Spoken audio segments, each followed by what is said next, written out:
Good evening and welcome to the July 15th, 2024 Council meeting of Clark Township. Madam Clerk, would you please call the roll? Councilman Hund. Here. Councilman Mazzarella. Here. Councilman Minetti. Here. Councilman O'Connor. Here. Councilman Smith. Here. Councilman Toll. Here. Council President Albanese. Here. I'd like to ask everyone to please stand for the Pledge of Allegiance to the flag and a moment of silence. Pledge allegiance to the flag of the United States of America and to the republic for which it stands, one nation, under God, indivisible, with liberty and justice for all.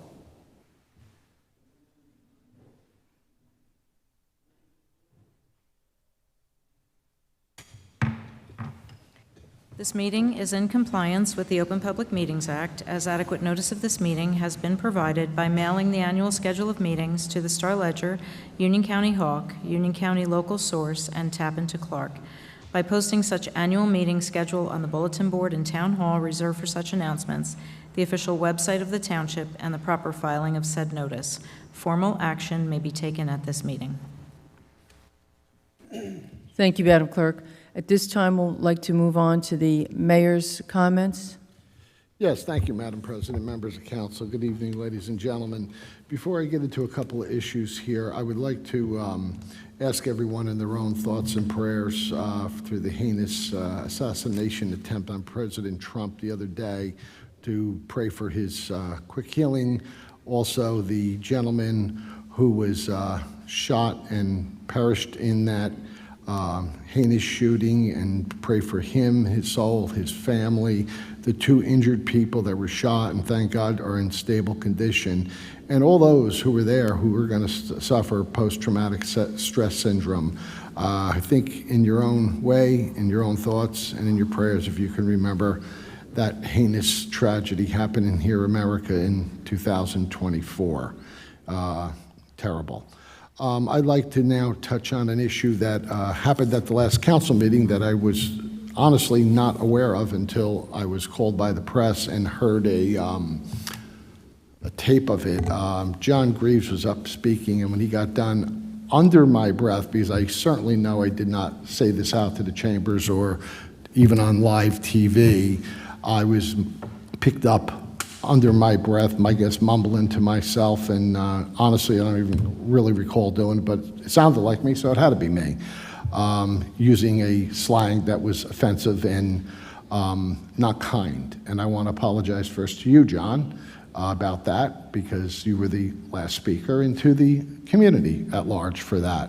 It's not something I'm very proud of. It was a moment of frustration, and I will do my darndest never to do that again. But since we get into that, I would like to touch on that a little bit. You know, I know when we do something or say something that might not be so appropriate and maybe offensive to others, people are very fast to jump on your words. I grew up in a time and place where actions always meant more than words. And for the record, I would like to address tonight my arms being wide open constantly for the 24 years that I've been mayor to people with mental and physical disabilities. And this is a statement of fact that is very easy to check. I've allowed a preschool at Brewer Municipal Building for our Board of Education for children that have a mental disability. And it wasn't even so much that at the time. The one thing that the superintendent at the time made a very good point to me, which I think is the most heartwarming thing, not the tax dollars, the $3 million we save the Board of Education every month, but was the fact that these young boys and girls did not have to get bused to another community to attend school. And I know that's traumatic. I know a lot of kids love school buses, a lot of kids don't. But I know when parents put their kids out of their reach into someone else's hands, there's a great concern and worry. We also, for mentally disabled children, have the New Jersey Hawks program at Brewer Municipal, the Shining Star program for children of mental disabilities. We open our rec center daily to people of physical and mental problems. We have a wheelchair basketball league that comes and uses our gyms. We have opened our doors to Alcoholics Anonymous and to Narcotics Anonymous. So yes, inappropriate is never correct and never right. I agree. Shouldn't have been said. And I'm sorry it was picked up. It was never intended for that, I guess. I mean, it was just a moment. But I have opened my arms to those who have physical and mental problems. And we're proud of our record at the Recreation Center for opening our arms to everyone who needs a place to recreate and a place to be, or meeting rooms, or whatever we can provide for those folks. Now, getting on to the business of the town, the police gave me a report for the month of June. For motor vehicle stops, 187. There was 43 directed radar details and 15 traffic enforcement details for the month of June. With very good news, exciting news, our Senator and Senate President Nicholas Scutari has once again reached into the coffers of the state budget and provided, through my request, a $750,000 grant for a new ladder fire truck. Fire trucks cost over $2.5 million. And I did ask for the whole $2.5 million, but I knew I wouldn't get it. But Nick, Senator Scutari, is a friend. He's a resident of Clark. He's our senator, and more importantly, the Senate president. And this is the second year in a row that Senator has given us $750,000. Last year it was for a lot of different fire equipment. This year it's going dedicated towards the new ladder truck, and with the new pending apartments coming on and what we have in town, we can certainly use one. So I'd like to thank Senator Scutari for, again, working across the aisle.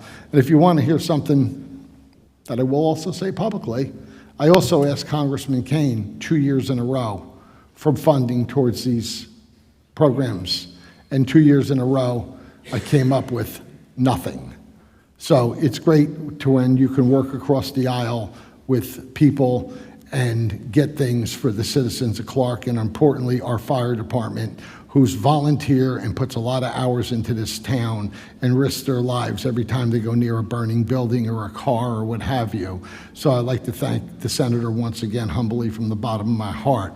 The 50th anniversary of the pool was yesterday, 50 years, beautiful. We attended, ribbon cutting, and the people had a great time. I got to, once again, the director of the pool, Ralph Bernardo, his assistant, Bob Cahill, all the people at the, who joined the pool, but also all the staff at the pool. Thank you so much. The place is beautiful.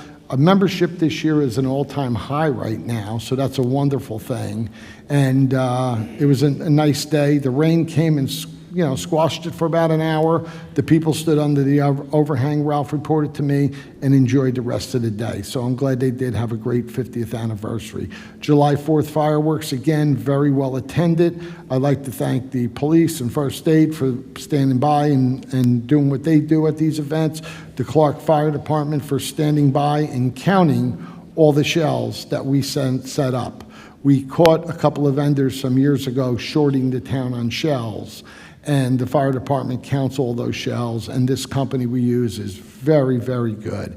Yesterday we had a quick storm rip through more or less the center of town, and there was some trees down that were cleaned up by DPW. Thank you guys for a great job yesterday coming out on a Sunday on a very hot, muggy day. A lot of branches down and those things of those natures, put it out to the curb. We'll be coming by on branch cleanup to get everything out of the way. I have a reservoir report because I see some reservoir advocates here. First off, I'd like to just start off by saying that I'd like to thank the county administration for coming to the July 2nd meeting and hosting it here in our own backyard, that we were able to talk to them. I'd like to congratulate the citizens of Clark that day who got up to speak, because you did it in a very gentleman and ladylike manner. I felt some passion in it, which we all have when things hit us in certain ways, and believe me, passion is important, but it was professional, it was very clear, and I applaud you for your efforts, for the Reservoir Committee and all the people that attended. I heard just today that County Manager Oatman was on Francis Drive the other day looking at something with one of our citizens, which is good. We have not reached out yet because it's only been not even 2 weeks. 4th of July was in the middle, and in government, July and August is a slow time with vacation. Jim and I plan to reach out to County Manager Oatman probably Wednesday, Thursday-ish, and just to see, just a little conversation on what he thought of the meeting, where they're at. But I'm going to tell you, folks, this ain't happening anytime soon. So we're not going to have a lot to report on. If you see it on the agenda, then you know there's action. But I will, and we will let you know, whereas we know what goes on in the reservoir. And no, I'm not going to tell you every day I made a phone call. That's my job. But when we have something significant to report to you folks, we will be glad to do that. And I know there's a commissioners meeting, I think Wednesday night, they're saying. The only thing I could recommend, folks, you get more flies with honey than you do with vinegar. If you're going to go, just ask what they thought of the conversation at the meeting. Thank them for coming down. And I doubt they're going to have much to report, unless I'd be very surprised. But it was a good meeting, and we'll see as it goes along. I know myself and the council got accused at a county meeting and on social media about we weren't taking a position. That was completely incorrect. We were letting the process play out. In a project of the magnitude of $40 million, I think public input is very, very important. In government, when we're making decisions on capital improvements for $1 million or $2 million with the county, that's stuff I think you elect us to handle. Your thoughts, good and bad, are always weighed, but at the end of the day, it's something I think we can handle. With a $40 million project, it's very important to hear what the citizens have to say. And like I told you at another meeting, is that I've had people against the project, and I've had people for the project. Now, I will say the against outweighs it pretty good, but I've also got to give consideration to the town in whole, because nothing's etched in stone. Nothing's etched in stone. We told you that, and I think you saw that night. So I will be glad to report back to the community through myself and the council the minute we hear something. If another plan is being drafted, my whole impetus from day one, about 4 years now, is to get the reservoir dredged for the environmental aspect, for safety, and for flooding. I think it makes a big difference. We have a lot of storm sewers that run into that body of water, and it's very different. I'm sorry, Madam President, but things need to be said. I was disappointed because when I first met with the county and walked various areas of the reservoir with them, down where I live on Featherbed Lane where I grew up, and I used to be an avid hockey player, not a good one, but we played when we were kids and skated on the reservoir because we grew up and the ice was so thick that it was the problem. But on both sides of the Featherbed Lane Bridge years ago was wide open body of water, kind of like it is down by Wendell Place in that area. And on any given Saturday and Sunday, there was 50 to 100 people out there ice skating. It was beautiful, it was fun.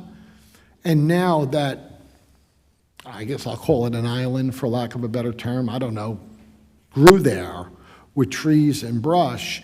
And I said to Mr. Oatman, I said, Ed, I said, look at this. I said, this got to be dredged out. We got to get that. And we looked on the Deutscher Club side and on Raritan Road side and, took a quick tour of it. And he agreed. And when we talked before that meeting, I was disappointed because he told me that cannot come out. The DEP will not allow that to come out because it's some kind of, I forget the exact terminology, but like an island that it was created. So I'm disappointed in that. And I'm just going to say this to the reservoir people. I'll call you the people because I'll say the reservoir people who are not in favor and the committee. If you get 100% of what you want, I won't believe it. I won't believe it. Don't play the lottery, you used all your luck up. But it's like everything else. If you get a majority of what you want, because not everybody gets everything they want. So just keep that in mind We have a great working relationship with Union County, and I'm going to keep it that way as long as I sit here, because I'm not going to be political about this. I'm not going to yell and scream and kick and move. I'm going to do what I did July 2nd, listen to you, as I've heard in the past, and read your emails, and then take the next step in working with the county.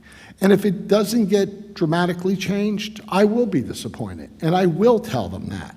But I'm not going to be holding press conferences, rubbing it in someone's face. That's not the way to get business done. 24 years I've been doing it, and my rapport with Union County has been very, very positive, because we always work our agreements and disagreements out on a telephone or across a conference room table the way it should be done. I'm sorry for a lengthy report, Madam President, members of council. That concludes it for now. Thank you. Thank you. Okay, now we'll go on to the report of council committees. Thank you. Councilman Hund? Thank you, Madam President. I have the police report for the month of June. We saw a total of 2,061 calls for service, including but not limited to 104 ambulance requests, 7 fire department requests, 7 motor vehicle and residential lockouts, 76 alarm calls, 97 motor vehicle accidents, 35 shoplifting and theft, 2 fraud identity theft, 214 were 9/11 calls, and 1,280 were miscellaneous calls. There was a total of 29 adult arrests, including but not limited to 15 for shoplifting, 1 for DUI, 7 for warrants, 1 for receiving stolen property, 1 for simple assault, and 1 for terroristic threats. The Youth Bureau handled a total of 18 cases, including but not limited to 3 for shoplifting, 1 for defiant trespass, 6 for offenses against the family, and 18 cases were in-house disposition. That concludes my report. Thank you very much.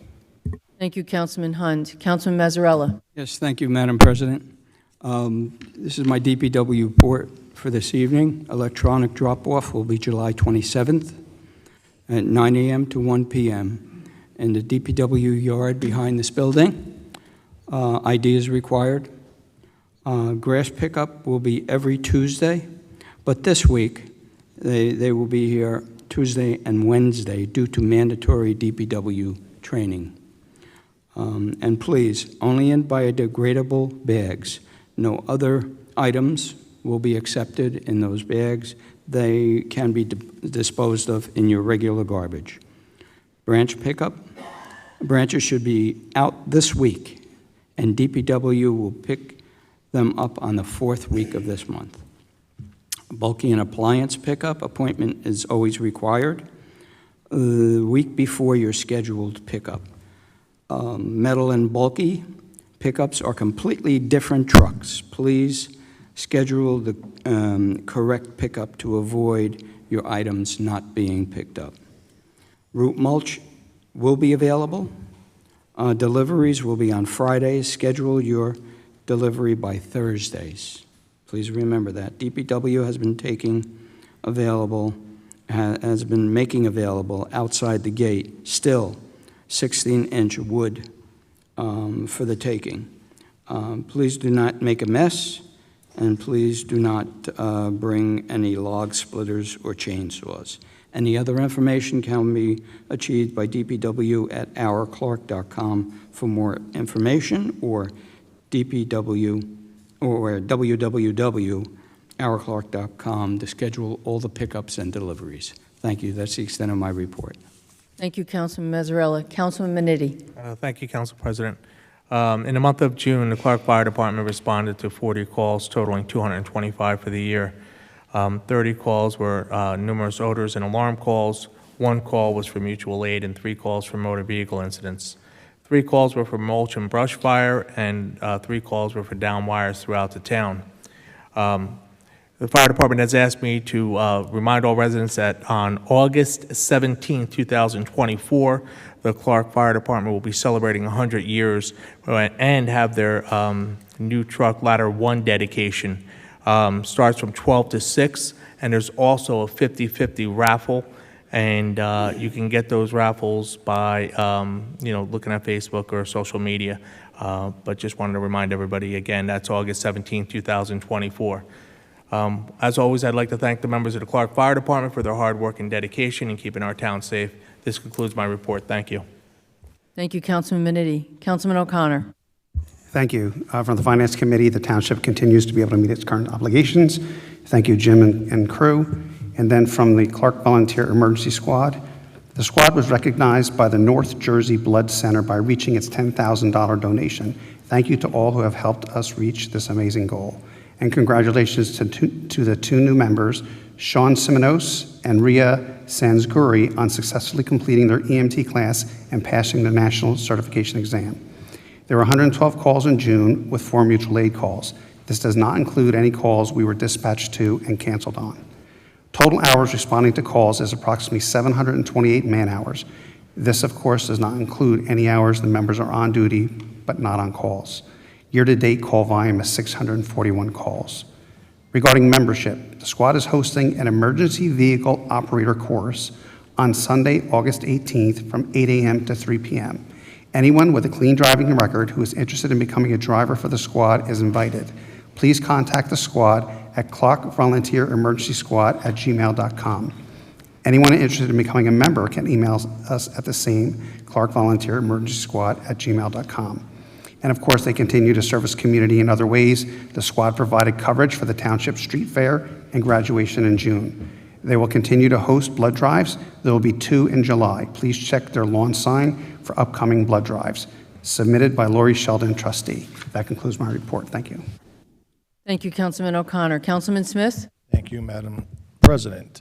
The annual July 4th fireworks was another successful town-wide event. I want to thank Ralph Bernardo and all his volunteers for coordinating the successful event. The summer rec camp is off to a great start. There's over 700 Clark children attending camp on a daily basis. The camp runs through August 8th. It's Mondays through Thursdays across the street at the Brewer Rec Center. I'd also like to thank the 100 or so employees that are also Clark residents that Ralph hires mostly from the high school and keep the kids safe during the camp. And lastly, as the mayor mentioned, the 50th anniversary of the Clark Pool was yesterday. There are summer-long events planned. They're still accepting membership, so if you are interested, please stop down by the pool and join and enjoy everything the pool has to offer. And that's all I have this evening. Thank you. Thank you, Councilman Smith. Councilman Toll. Thank you, Madam President. I have no report this evening. Thank you. Thank you. I'd like to now give the library report from the director, Megan Kolosik. This past month in June, we had a total of 6,267 visitors at the library and recorded 7,695 website visits. I'm going to just tell you about a couple of upcoming events. This one is for all ages. Move to the music, Bollywood style, and enjoy and explore Indian music. That will be held on Thursday, July 17th at 7 p.m. Did You Ever Do Down Under is a program for all ages that will be held on Thursday, July 25th at 7 p.m. Come and hear about otherworldly sounds with the Didgeridoo, exploring the Great Barrier Reef and the outback, as well as amazing creatures like kangaroos and koalas. Last 2 items, Science Heroes, Adventure of the Lost Treasure on Thursday, August 1st at 4 p.m. This program is for all ages as well. It's Thursday, August 1st, 4 p.m. Join in the treasure hunting adventure deep within the jungle. The audience will help the performer act out a tale and explore several exciting science concepts. And last but not least, Adventures into Food Around the World for Kids. So this program is for kids. Tuesday, August 6th at 3 p.m. They'll be making treats such as fruit rockets and brigadeiro, a Brazilian dessert similar to bonbons. That concludes my report for the library.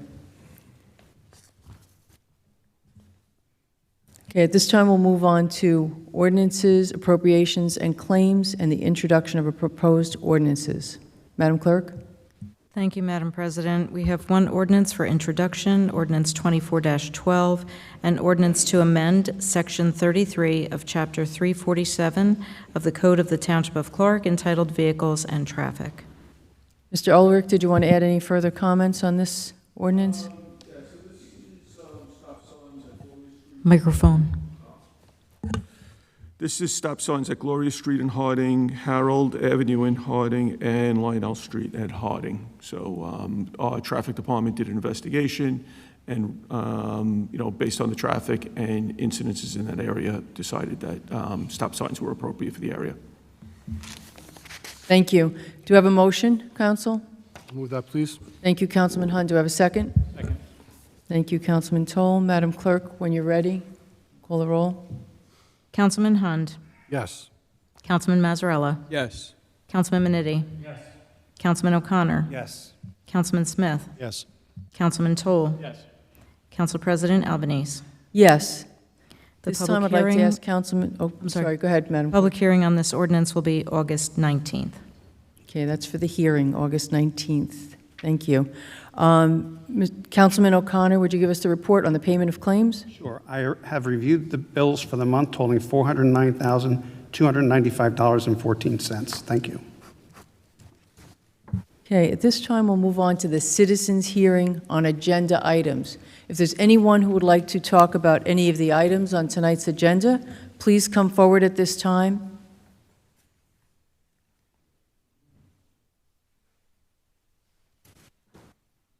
Good evening. Mary Cortazzo Semler, 56 Conger Way. Just Not push on? Can you hear me? It's green. Go ahead. Okay. I've never been accused of anybody not being able to hear me, just so you know. Mary Cortazzo Semler, 56 Conger Way, here in Clark. So I am here, I have a question about an agenda item, specifically number 11. And I'd like to know the thought process that went into opposing New Jersey's industrial offshore wind project. I would just say that I was here on July 2nd at the meeting regarding the reservoir, and we had citizen after citizen after citizen and environmental groups as well get up here and talk to us about climate change and effects of climate change on our environment. So it would seem to me that we have heard those positions over and over and over again, yet it looks like we are going to be opposing offshore wind turbines. So if somebody can just explain to me the thought process behind this, I'd appreciate it.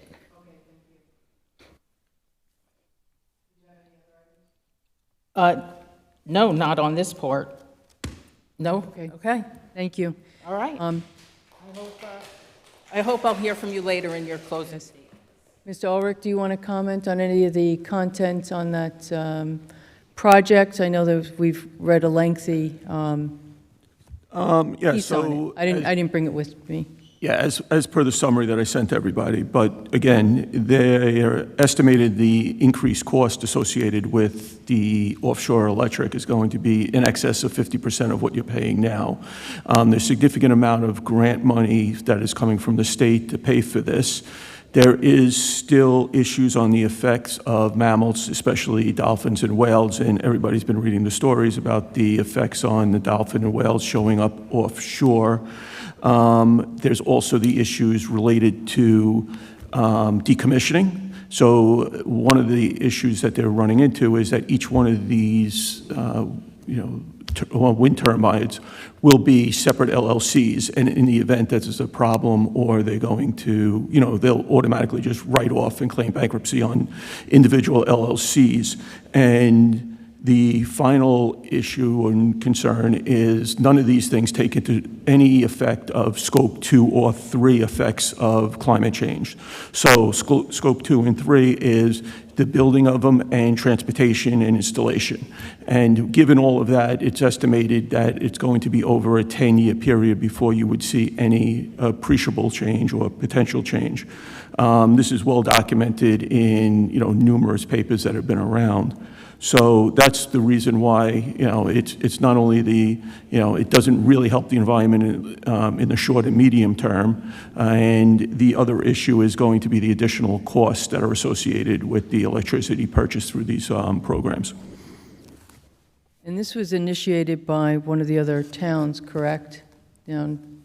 Yeah, this was, Long Beach Township was the one that that initially requested it, and they sent it to all of the clerks in the state. I believe we received it late last week, Wednesday or Thursday. But, they brought up all of those points, which were all outlined in the resolution.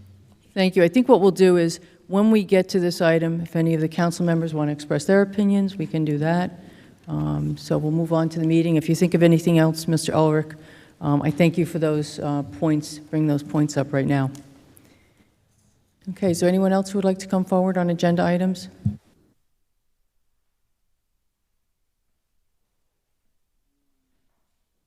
Good evening. John Greaves, 30 Parkway Drive. I just had a question, I guess a couple questions about number 10, authorizing participation in litigation to address the constitutionality and/or validity of New Jersey's affordable housing mandates. I understand that's a big issue and we have to deal with a lot of the repercussions of that ruling. I guess the question, though, is it seems from what I understand, but I'm not a complete expert on this, that it's firmly, founded mandates from the Supreme Court. So I guess the question is what's the basis that we're trying to, as a town, we would be trying to, attack the mandate on? Are we doing, who else are we joining when we join in on this? And then also, is there a financial, are we going to have to pay money in order to be a part of this? And, if so, how much, and do we think we can win? That's it.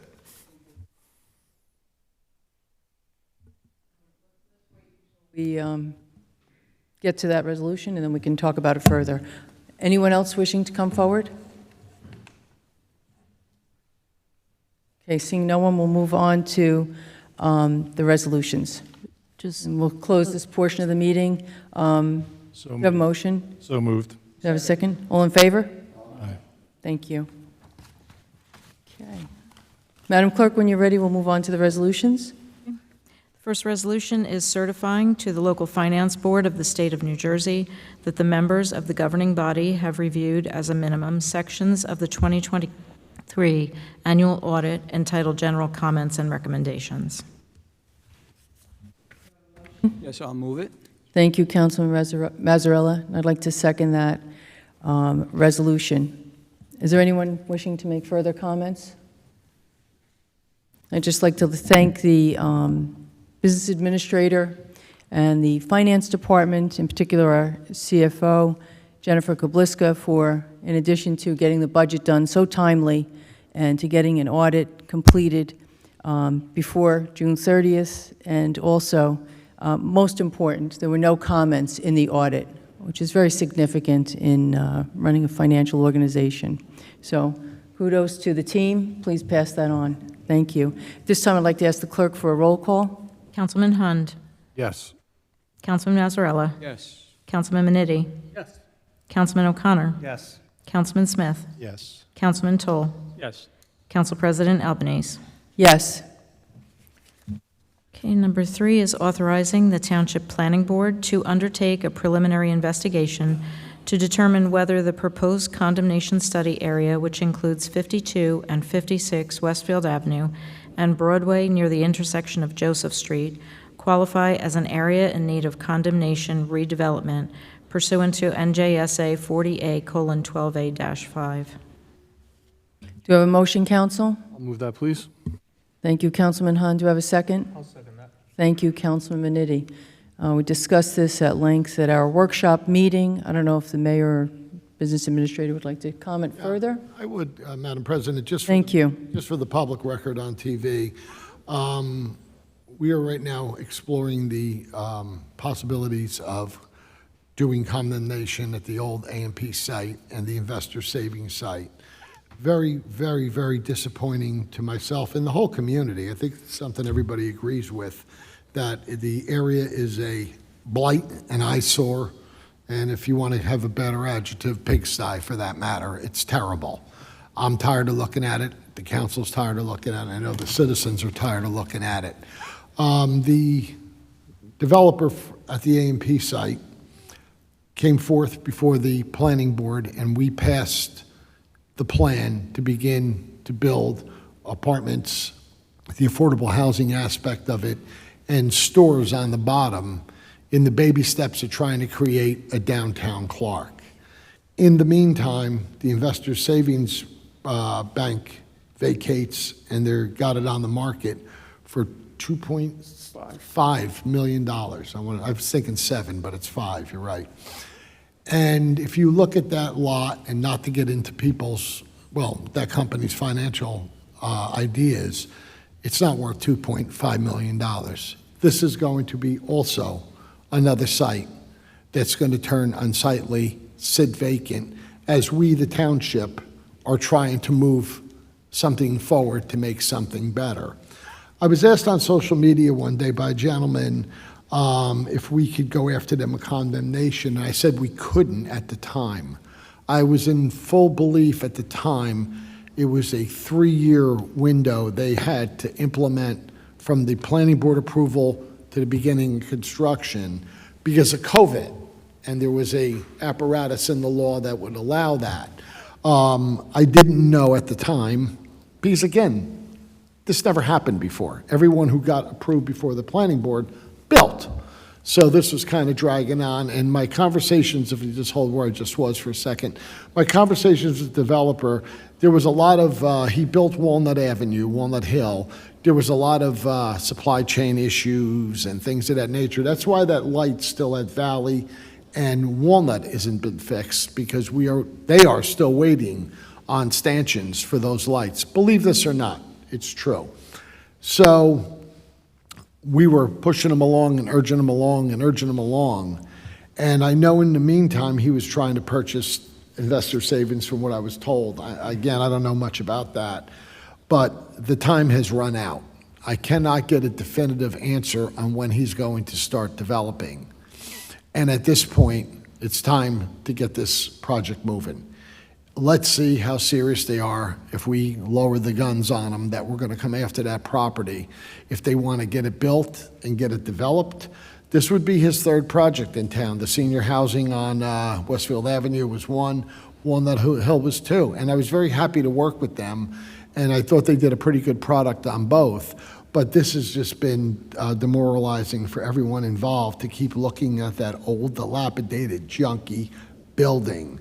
So I'm asking council to pass this resolution to get us moving forward, to start getting some letters. I will say this is the 2nd time I have taken action on that site. First it was when the original owners had it. 2 gentlemen, I got to tell you, 2 of the nicest guys you ever want to meet. John Laza and I brought him in several times to talk to him about it, and they kept, yes, yes, yes, yes, we're doing it, we're doing it, we're doing it, we're doing it. This went on and on and on. And finally, one day I walked in and said, I had enough, get the attorneys, we're going after that property. And immediately, within 3 months, I believe it was, they sold it to Garden Homes for this development site. We went through that process in good faith and approval of the planning board. And it's time that they're either going to get building or get out and let us get on with it. I hope they take our action serious and start building. That's what I would rather first than having to go through this process. But this gets it there for another 3, 4, 5 years, and that's just can't live that way. Any other questions, council? Nope. No, thank you. Thank you very much. Councilman Hund. Yes. Councilman Mazzarella. Yes. Councilman Minetti. Yes. Councilman O'Connor. Yes. Councilman Smith. Yes. Councilman Toll. Yes. Council President Albanese. Yes. Number 4 is seeking approval of the Director of the Division of Local Government Services for insertion of a special item of revenue in the amount of $8,669.16 for the Drunk Driving Enforcement Fund. Do we have a motion, council? Yes, I'll move this, Madam President. Thank you, Councilman Mazzarella. Do we have a second? Second that, please. Thank you, Councilman Hund. Always good to get more grants, especially for this purpose. Madam Clerk, when you're ready, unless someone else has comments. Did you have comments? I'm good. Okay. Councilman Hund. Yes. Councilman Mazzarella. Yes. Councilman Minetti. Yes.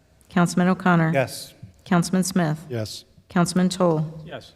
Council President Albanese. Yes. Number 5 is renewing the professional services contract with CGP&H. as the administrative agent for the Township's affordable housing program in an amount not to exceed $36,600. Do you have a motion, Council? Yes, I'll move this as well. Thank you, Councilman Mazzarella. Do I have a second? I'll Second please. that. Okay. Councilman Toll? Thank you. Any questions, discussion? We discussed this at the workshop. This company has been used in the past. They provide all the administrative duties required for the affordable housing program and make sure we're in compliance. Madam Clerk, when you're ready. Councilman Hund. Yes. Councilman Mazzarella. Yes. Councilman Minetti. Yes. Councilman O'Connor. Yes. Councilman Smith. Yes. Councilman Toll. Yes. Council President Albanese. Yes. Number 6 is joining the New Jersey Coastal Coalition, which provides networking and shared resources to better prepare for flood events. Do you have a motion, Council? I'll move that, Madam President. Do you have a second? I'll second that, please. Thank you, Councilman Toll. Thank you, Councilman Hund. Okay, any questions? No? Madam Clerk, when you're ready. Councilman Hund. Yes. Councilman Mazzarella. Yes. Councilman Minetti. Yes. Councilman O'Connor. Yes. Councilman Smith. Yes. Councilman Toll. Yes. Council President Albanese. Yes. Number 7 is accepting the total comfort agreement with Edison Heating and Cooling for maintenance services for the ductless split systems at the police department in the amount of $1,292. Do I have a motion, Council? I'll move that, please. Thank you, Councilman Hund. Do I have a second? Yes, I'll second it. Thank you, Councilman Mazzarella. Madam Clerk, when you're ready. Councilman Hund. Yes. Councilman Mazzarella. Yes. Councilman Minetti. Yes. Councilman O'Connor. Yes. Councilman Smith. Yes. Councilman Toll. Yes. Council President Albanese. Yes. Number 8 is rescinding Resolution 24-106, which authorized the tax collector to prepare and mail estimated tax bills which are no longer necessary. Excellent. We'll save our postage. We don't have to view estimated bills. Thank you, Councilman O'Connor. Do I have a second? I'll second that. Thank you, Councilman Toll. Madam Clerk, when you're ready. Councilman Hund. Yes. Councilman Mazzarella. Yes. Councilman Minetti. Yes. Councilman O'Connor. Yes. Councilman Smith. Yes. Councilman Toll. Yes. Council President Albanese. Yes. Number 9 is council as the ABC Board approving the person-to-person transfer of liquor license 2002-44-008-007 held by BV Liquor LLC, trading as Rotundos, to Cruppa Clark Incorporated. Do I have a motion, Move Council? that, Madam President. Thank you, Councilman Toll. Do I have a second? I'll second that. Thank you, Councilman Minetti. Whenever you're ready, Madam Clerk. Councilman Hund. Yes. Councilman Mazzarella. Yes. Councilman Minetti. Yes. Councilman O'Connor. Yes. Councilman Smith. Yes. Councilman Toll. Yes. Council President Albanese. Yes. Okay, I'm sorry. That's right. Number 10 is authorizing participation in litigation to address the constitutionality and/or validity of New Jersey's affordable housing mandates. Do I have a motion, Council? I'll move that.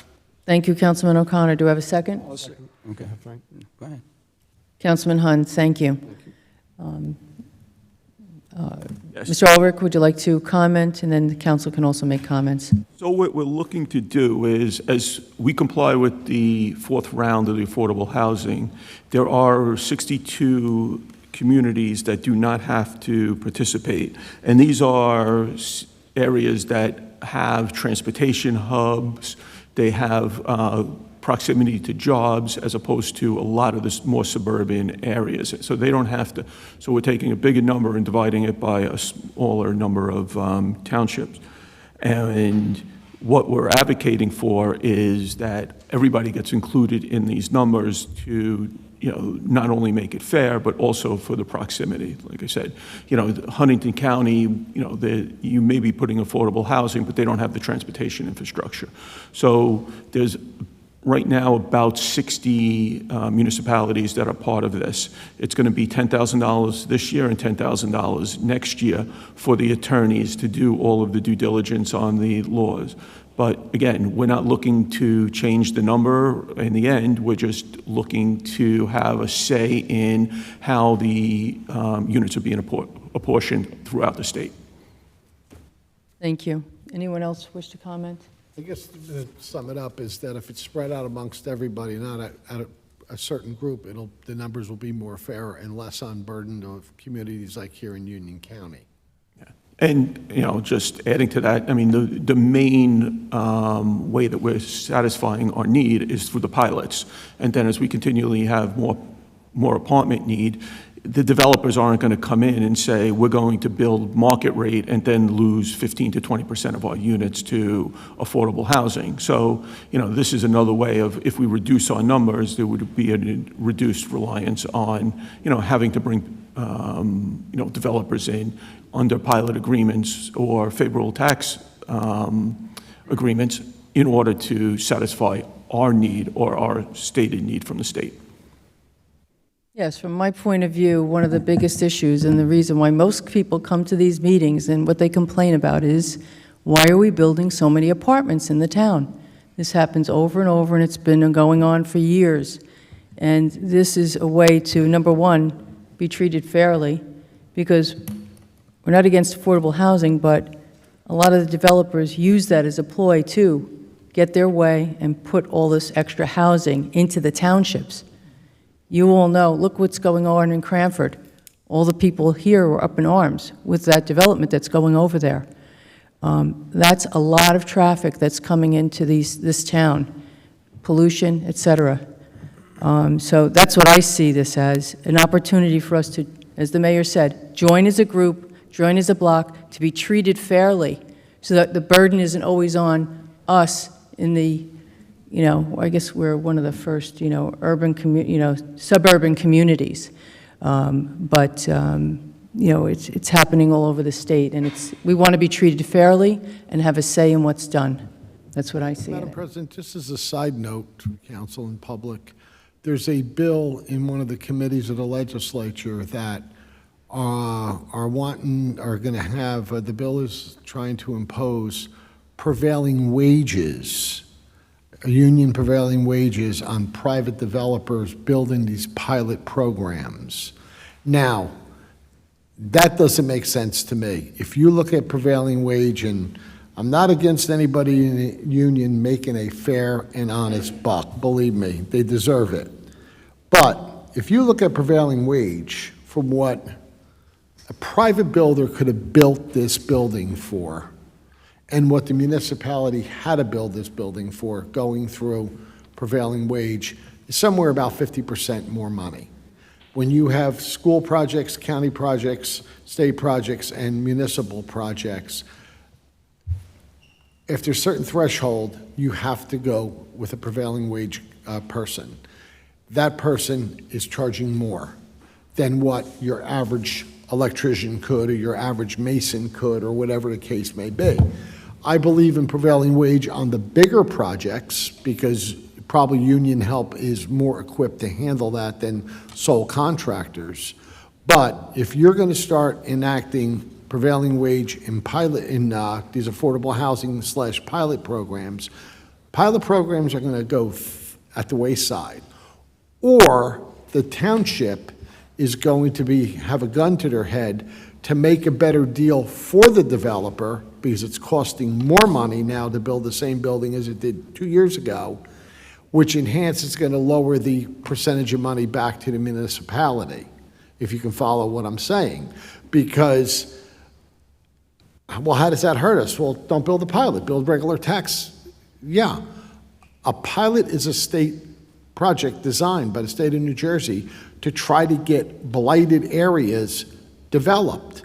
So if a builder, developer, as you want to call them, whatever you want to call them, comes in and says, hey, we want to develop that site, and this is the deal we're looking for, and we say, well, no, you know, we're not going for it, that site could sit there another 5 years, hence the old A&P.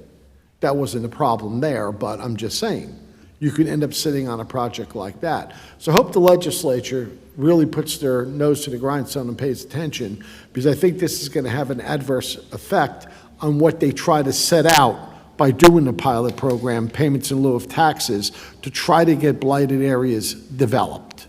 Thank you. Okay, let's move on to... Just need a vote. roll call. Yes, roll call, Madam Clerk. Thank Councilman you. Hund. Yes. Councilman Mazzarella. Yes. Councilman Minetti. Yes. Councilman O'Connor. Yes. Councilman Smith. Yes. Councilman Toll. Yes. Council President Albanese. Yes. Okay. Number 11 is opposing New Jersey's industrial offshore wind project. Do you have a motion, I'll Council? move that. Thank you, Councilman Mazzarella. Do I have a second? I'll second that. Okay, thank you, Councilman Smith. I don't know if you want to make any further comments, and then we'll go on to council comments. Mr. Ulrich? No, we've pretty much covered that, I think. Summarized, well, the position is best. Yes. If anybody has any questions, feel free. Comment? Just kind of following up what Jim had to said, I think that the resolution really sums it up nicely at the end. The sole conclusion is that the industrial offshore wind project is designed to be funded by all state residents and businesses. Significantly higher electricity rates and significant loss of jobs and tax revenue will cause environmental and wildlife devastation, will irreparably damage tourism, fishing industries, and overall state economy in the form of higher overhead energy costs, will not produce actual green energy, and the state's residents will be left to pay for the removal of or live with the massive decaying turbines. Indeed, if it is built, the state's residents will trade their priceless and pristine and natural and hard-earned economic resources for a significantly higher cost of living and significantly lower quality of life and environment, and incredibly without the purported green energy benefits. They made a lot of good points in here, specifically with the wildlife, with the animals and the confusion. And again, they talk about setting it up, but not what happens perpetually. So I'm going to support this. Thank you. I think for me personally, aside from paying more for energy, that's a different aspect. I really am concerned about the wildlife impacts of this. Too many unexplained deaths in sea life occurring, and yeah, that's why I really feel that this strongly about this one. Anyone else? No? Could you call the roll, please? Yes, and before I do, I'd just like to say that it is on our website, the full resolution, which is about 2.5 pages of facts. Please feel free to go onto the website, www.ourclark.com, go to where it says resolutions, or it says agendas and resolutions and ordinances. Thank you, Elizabeth. Ordinances and resolutions, and you can read the whole resolution. Councilman Hund. Yes. Councilman Mazzarella. Yes. Councilman Minetti. Yes. Councilman O'Connor. Yes. Councilman Smith. Yes. Councilman Toll. Yes. Council President Albanese. Yes. At this time, we'll move on to consent agenda resolutions. Madam Clerk, when you're ready. First resolution is authorizing the tax collector to make the proper adjustment for 100% property tax exemption of Block 5, Lot 11, in accordance with a directive from the United States Department of Veterans Affairs. Number 13 is authorizing the issuance of a duplicate tax sale certificate for Block 59, Lot 6, pursuant to Chapter 99 of the Public Laws of 1997.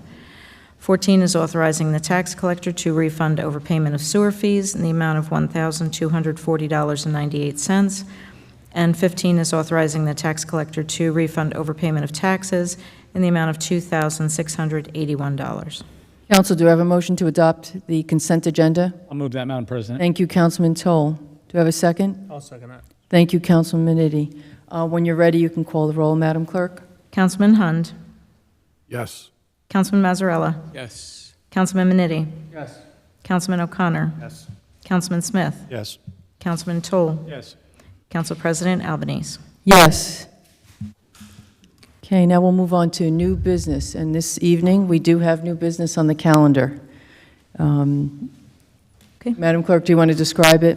Yes. The new business is authorizing the mayor and municipal clerk to execute a shared services agreement with the County of Union to modify the cooperative agreement dated June 16, 2014, as amended July 17, 2017, for community development block grant funding for fiscal year 2024-2025. And the reason this is added at the last minute is that the county is requiring us to send a response by August 16th, and our next meeting is August 19th. Okay, since this was not discussed at the workshop meeting, we need a motion to add the resolution to the agenda. So do you have a motion to add this item to the agenda, Council? Move that. Thank you, Councilman Hund. Do I have a second? I'll second that. Thank you, Councilman Smith. Madam Clerk, can you call the roll, please? Yes, one second, I'm sorry. Motion. Okay. Councilman Hund. Yes. Councilman Mazzarella. Yes. Councilman Manitti. Yes. Councilman O'Connor. Yes. Councilman Smith. Yes. Councilman Toole. Yes. Council President Albanese. Yes. And now I'd like a motion to adopt the resolution. Do I have a motion? I'll move that. Thank you, Councilman Smith. Do I have a second? I'll second it. Thank you, Councilman O'Connor. Roll call when you're ready, Madam Clerk. Councilman Hund. Yes. Councilman Mazzarella. Yes. Councilman Manitti. Yes. Councilman O'Connor. Yes. Councilman Smith. Yes. Councilman Toole. Yes. Council President Albanese. Yes. At this time, we'll move on to public comments. If there's anyone wishing to come forward, please come forward and give your name and address to the clerk. And please address the council as a body and stay within 5 minutes in duration. Thank you. Is there anyone wishing to come forward?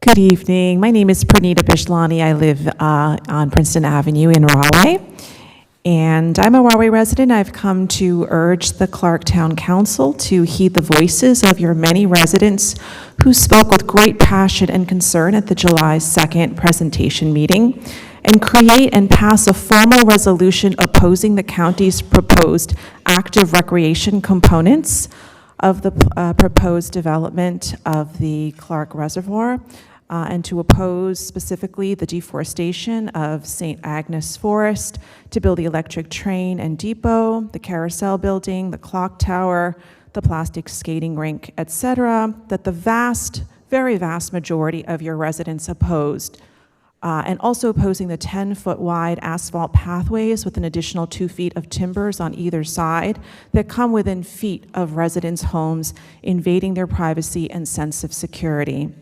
As a resident of Union County who also would be affected by the proposal, I strongly believe that a healthy, thriving community depends on a healthy environment, and intact woods and ecosystems perform many services for humans.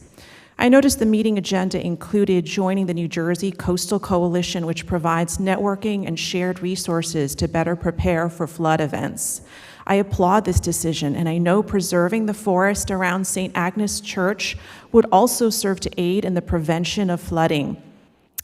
Tree roots absorb and filter water from heavy rainstorms that have become so prevalent.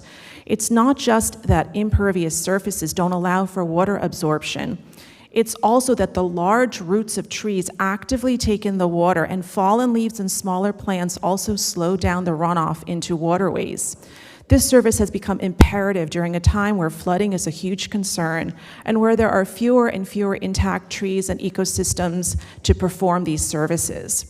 The Rahway River watershed region has supported the longest continuously urbanized communities of New Jersey.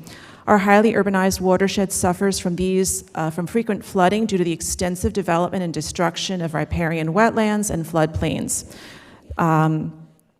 For these reasons, we as a community must care all the more about rain bombs, the heavy rains caused by a changing climate.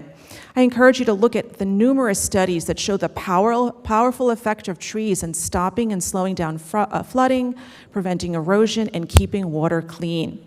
Don't we want the cleanest water for our residents? And don't we want to make sure our current infrastructure is not overwhelmed as these larger storms and hurricanes create flash flood events?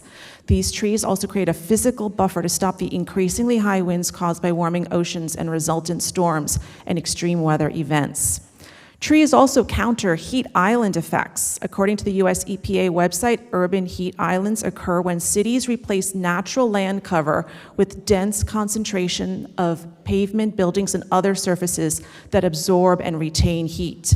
This effect increases energy costs, such as for air conditioning, air pollution levels, and heat-related illness and mortality. Climate change will likely lead to more frequent, more severe, and longer heat waves during summer months. Trees and vegetation can help reduce urban heat island effects by shading building surfaces, deflecting radiation from the sun, and releasing moisture into the atmosphere. All that is from the EPA website directly. Please consider the long-term implications of removing more than 14 acres of wooded area that is helping to cool our community and making sure not to increase the heat island effect. I know the mayor has previously discussed how he and his administration are in regular conversation with the county regarding this proposal and working hard to communicate his constituents' needs and desires.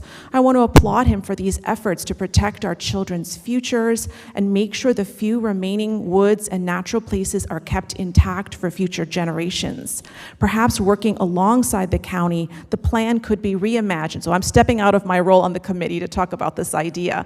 The plan could be reimagined to use the money for more green infrastructure, perhaps adding trees and expanding forested areas in the town's parks and in vulnerable areas, perhaps adding new pollinator gardens, community gardens, nature signage, educating children about the flora and fauna around them, all of which would be aligned with the purposes of the grant, as I understand it. In this way, the children of the county could grow to love the fish swimming by, the frogs jumping up, and the turtles popping their heads up all around, just as the mayor described he experienced in his own childhood. I want to express my deep gratitude to the mayor and town council for your consideration of these concerns and ideas. Thank you.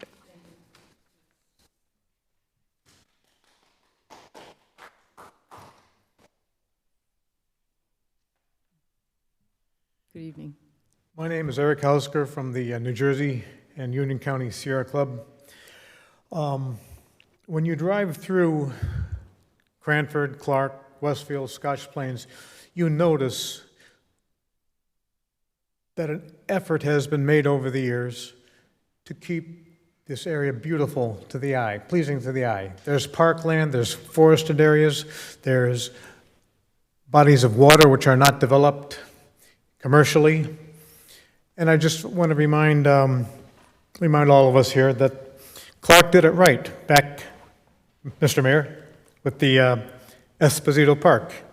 You and the county got it just right. Instead of burdening us with a gigantic housing development, what did you do? You converted it into a passive use park, which is greatly enjoyed by people not only in Clark, but in surrounding communities as well. You know, you aced it, as they say.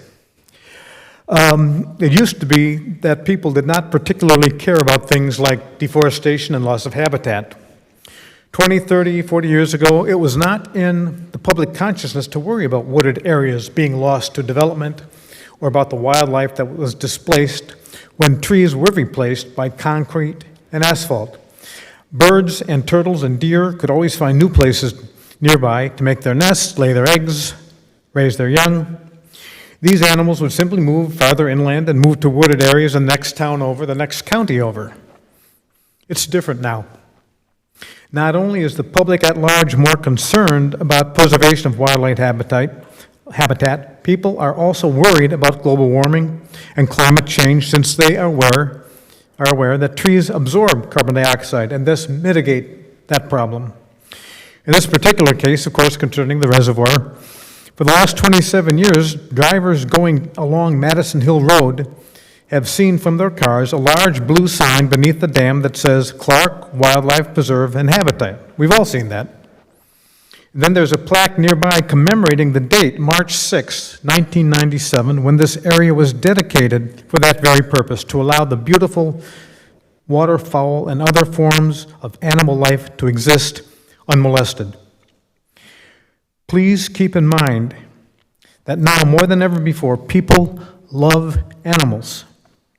Residents along the shores of the reservoir take fierce delight in seeing snowy egrets, great herons, bald eagles, foxes, turtles, and deer in their neighborhoods. Now take a look at some of the beautiful bird species which can be found in the Clark Wildlife Preserve, which you created. Let us get sentimental about these poor creatures. We wield such tremendous power to disrupt their lives and homes. Let us take pity on them. Let us have mercy on them. Let us not drive them out of their refuge. I think our Lord Creator would be proud of us if we looked deep inside ourselves and found some way to let them be. Thank you very much. Thank you. Hi, I'm Eddie Basic from Riverbend Drive.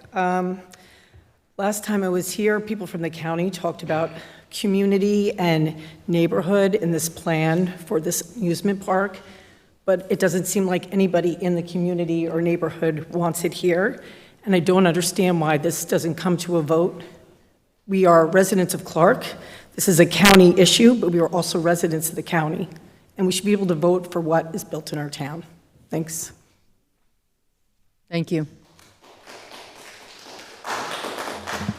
Is there anyone else wishing to come forward?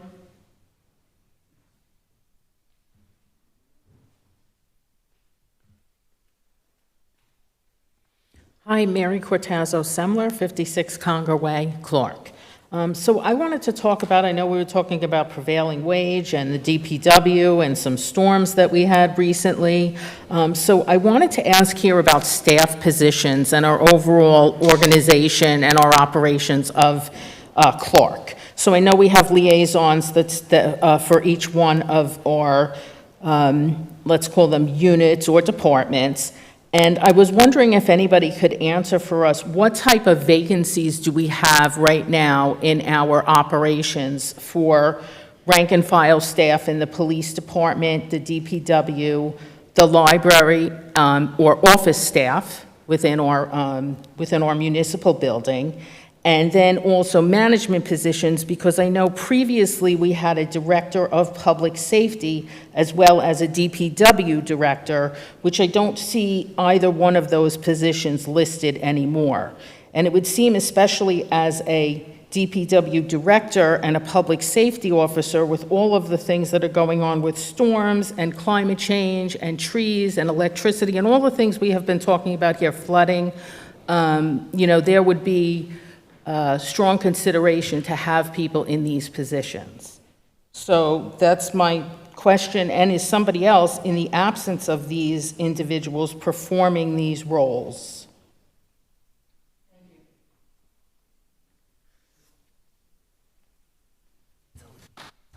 Do you want me to answer that now? I mean, Yes. between Go ahead. speakers? Yeah, I believe at this time, ma'am, there's nobody. As far as rank and file workers, there isn't any openings. The DPW director job is handled by myself and the BA. You can ask your running mate. I was at his home yesterday when a tree went down on a Sunday afternoon. That's what I do. We've had directors in the past, and I'm not opposed to having a director in the future. The bottom line is that is a very near and dear department to me that has to match what I know or exceed it, which would be very difficult because that is my bailiwick. I might not know about law or calculus or chemistry, but that's my bailiwick. I've helped mold that department through my 24 years with the directors I've had in the past. So we have 2 supervisors out there. The BA handles a lot of the day-to-day stuff with equipment and things of that nature. Storms, which I've handled 4 or 5 very difficult storms. I'm out there. Yesterday, we heard the trees go down, and I was on the phone with the police desk, the DPW, found out where we're at, and I was at one of your running mates' house, but that was his own personal tree. It wasn't a township tree, so we have it covered. But as far as rank and file workers, no, at this time, there are, I don't believe, any openings. Police department, yes. Public safety director is just a liaison between the 3 departments that bring back their needs and desires. It's been a very part-time position over the years, which we, when we lost our DPW, our Director of Police, Public Safety. Public Safety Director, I don't want to say Police Director, that's a whole different thing. Public Safety Director, haven't replaced him at this time. We'll be looking at that for the future, but it's really a very minimal position. It's not, the safety, it will not be imperiled in this community by having one or not having one. Thank you.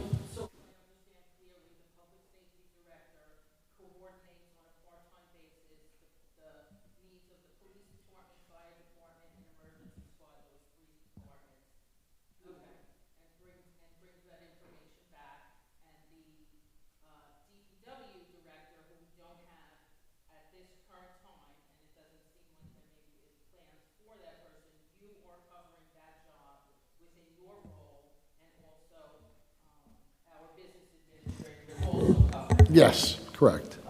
And no extra stipend to me or to Jim.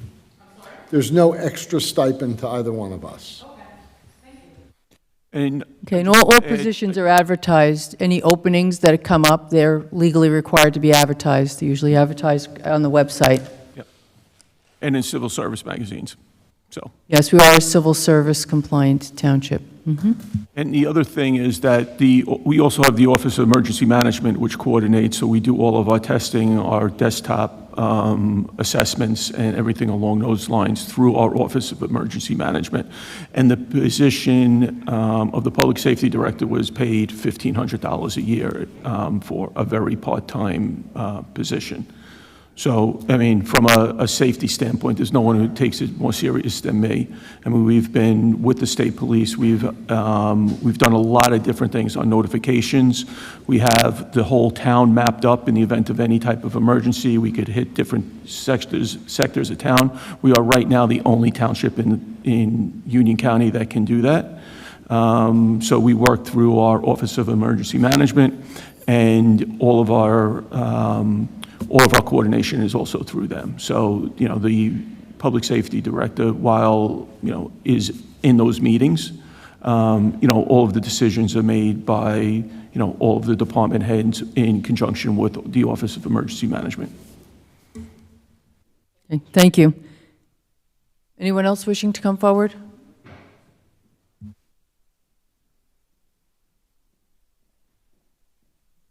Hello, everyone. I'm John Victor Jacobson. I live at 1 Melvin Court in Clark, New Jersey. And I just want to say what a great time I'm having this summer in Clark. Had a great time at the 4th of July celebration. That was really nice. Had my drone up in the air, got some really good shots.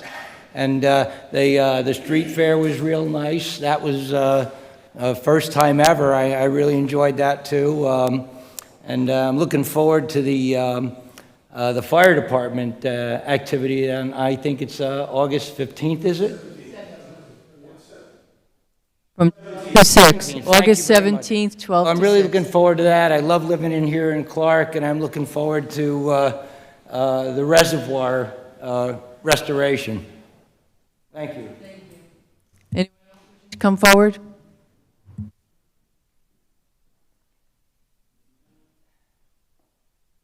Daniel Fuchs, 333 Carolina Street. So that was some apology to start the meeting with, Sal. I don't think I said it, but I might have said it. And in case I did say it, I apologize. And then he goes on to tell us all about all the great things he did for the community that he may have offended. Nothing new. Same old embarrassment from Sal, putting us NJ.com, and you know, he continues to embarrass us. We know about all the stuff that's happened in the past, and nothing from council. I did also see Sal insulting residents on the Clark Facebook page. I've seen this before. It's usually not worth responding to, but, you know, the typo-riddled attacks from Sal's little keyboard, I mean, it's embarrassing. He acts like a real tough guy, but the bullying's enough. I mean, you want to say something to somebody, say it to my face. I see you talking about challenging people one-on-one. It's ridiculous. On top of the racism, the bullying, and the embarrassment to our town, we know Sal has cost us millions with legal bills, settlements, and salaries. You know, it's not worth going over this over and over again, but it's worth calling out that he put us in the news again, and he keeps embarrassing us. And I guess the bottom line is, for me, there is nothing he can do that there's nothing he has done or can do that would make up for the completely heavy baggage that he brings to our town. I mean, I hope you realize that. I think you do. I'm not sure why you won't say it, but I think you agree with me. There's no characteristics, no skill set he has to make up for the complete embarrassment and financial cost that he has incurred to this town. Thank you. Is there anyone else wishing to come forward?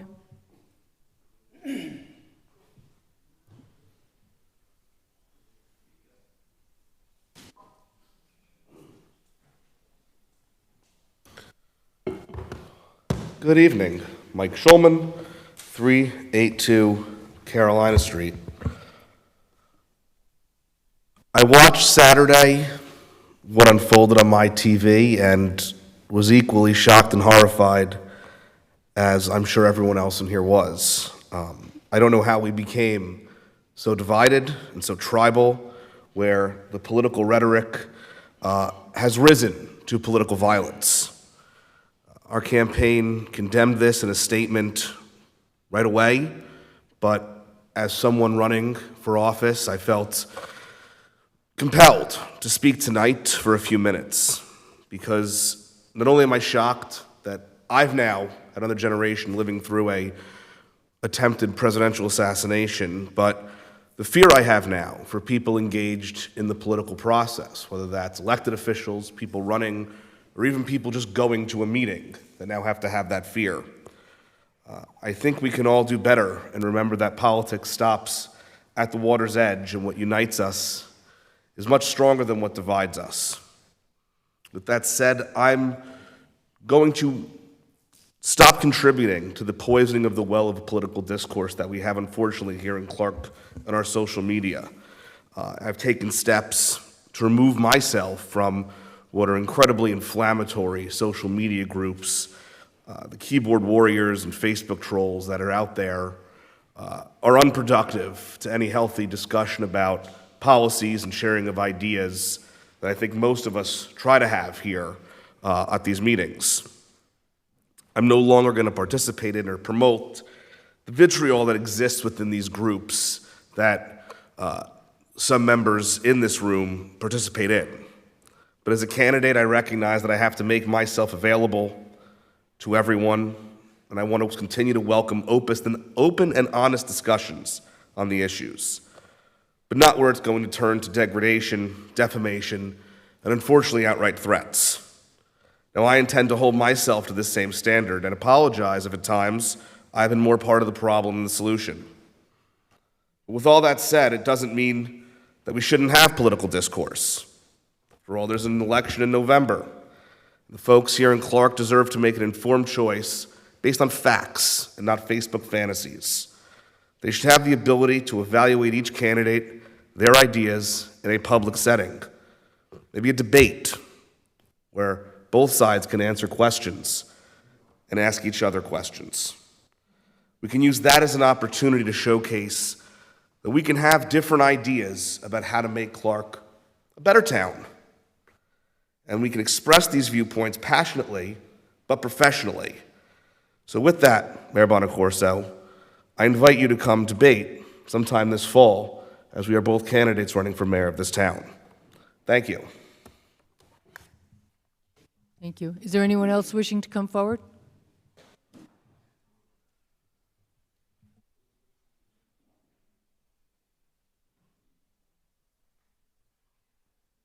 Good evening. My name is Glenn Fogarty. I live Goodman's Crossing off of Lake Avenue. I've been back in Clark for 24 years, unlike Mr. Schulman, who's been here for perhaps 6 and does not come from this town. I went to St. Agnes grade school as well, when Father Whalen and Monsignor Flusk were here. So I think I have a lot of concern about the direction of Clark. And as for Mr. Schulman, if anyone has been engaging in abusive behavior and ideologically driven ad hominem attacks on our mayor and others, including myself, it is the so-called Stronger Clark team. I have asked him pointed questions where he stands on Israel, and he refuses to unequivocally support the Israeli government in rooting out Hamas and Hezbollah. Now, that is a national issue, but when it comes to so-called debate, Mr. Schulman, you and your stronger Clark flunkies shut down debate because you block everyone who ever asks you a challenging question on your page. And then you run away when I ask you to condemn the attack on President Trump and the murder of 2 people. You didn't do it right away. Bill Gurjev did that for you several days later. 3 days and counting, I have not seen you condemn this attack on President Trump or anyone. I've asked you to condemn the squad. I have asked you to unequivocally condemn anti-Israel.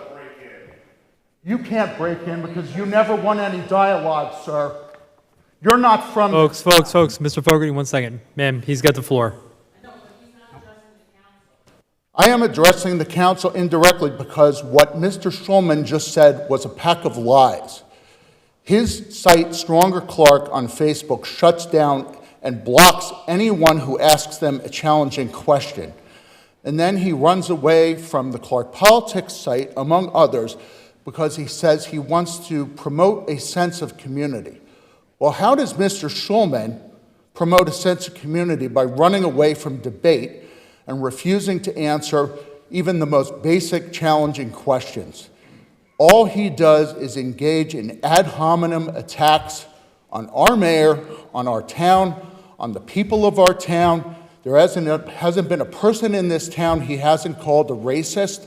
So for his hypocrisy up here to attack our mayor, our town, and me personally, reeks the high heavens. And as for your legal standing, Mr. Schulman, I went to Notre Dame Law School and got my Juris Doctor. I'm not sure where you went, but you don't impress me much. Thank you.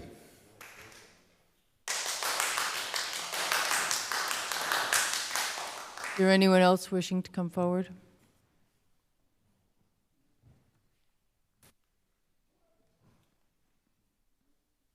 Hello. John Greaves, 30 Parkway Drive. I want to kind of be quick so I can fit everything in the 5 minutes. First, I wanted to say, Mayor, I do appreciate you apologizing. I am someone who is happy to forgive personally. I don't have any personal animosity towards you in my heart. It does take a little longer to regain my trust, and I am a little bit, still worried about the damage that it does to Clark when we have this type of discourse. Another element is I am a little bit skeptical about the $3 million a year number that you're pushing out. There's just a couple elements of that. Like first, I think there's only about 20 students that are in that place, and I think that you're only providing the room for them, and the rest of the funding is coming from the school. So I'm not sure how that all adds up. Also, I believe the building was actually sold to the town for $1 in 1983, so that is sort of reciprocation. And in addition, I think the fact that the students don't have enough space in the regular school areas seems to indicate that maybe there's a problem with school funding, and that concerns me. I know that you might not have all the details right now, but I would be interested to know more of them in the future, where the $3 million number comes from.